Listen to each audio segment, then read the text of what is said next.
Yeah, well put, Laura. Well, look, the WSL was the loser all of last year because they didn't get one event up and running. So it is just vital that they're able to get the first couple of events up and running. And unfortunately, obviously, it would have started up at Snapper Rocks and there would have been an event at Bells Beach too. New South Wales has snapped both of them up. So the season will actually start up at Newcastle. That was going to be the Bells Beach competition. That'll be at the beginning of April, on the 1st of April. And then 2 weeks after that, they'll come here to beautiful North Narrabeen Beach and that'll replace the Snapper event. And look, it all comes about because, as you know, obviously surfing is an international sport and the concern was going to be how the WSL was going to be able to get around 100 international surfers safely into New South Wales or Queensland and then be allowed to quarantine, and from that quarantine go out to the various tours that they were going to be surfing at.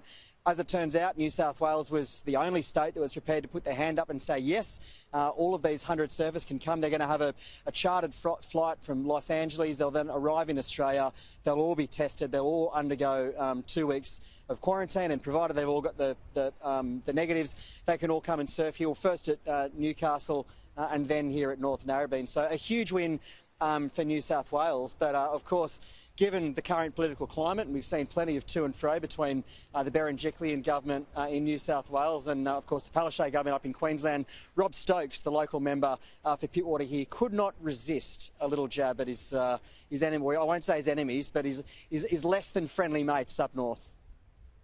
This is a difficult time for everyone in Australia, but here we're seeing the consequences of knee-jerk lockdowns. When you have a government that looks at a sensible, measured approach and tries to keep things as normal as possible, this is what's able to be achieved.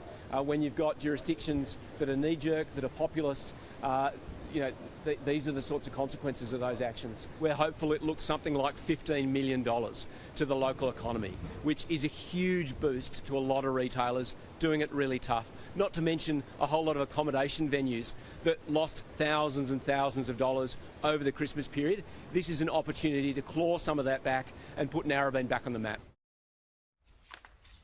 I'll tell you what, Rob Stokes is absolutely right there. I'm a Northern Beaches resident, and the community, after what they went through over Christmas, they really need something like this. So it will bring, they predict, around $15 million into the local Northern Beaches community. And then amazingly, there are 2 events over in Western Australia with the West Australian government guaranteeing that they will allow those events to go on. But of course, if there is an outbreak, the WSL say they've got contingencies and they can go elsewhere, Laura.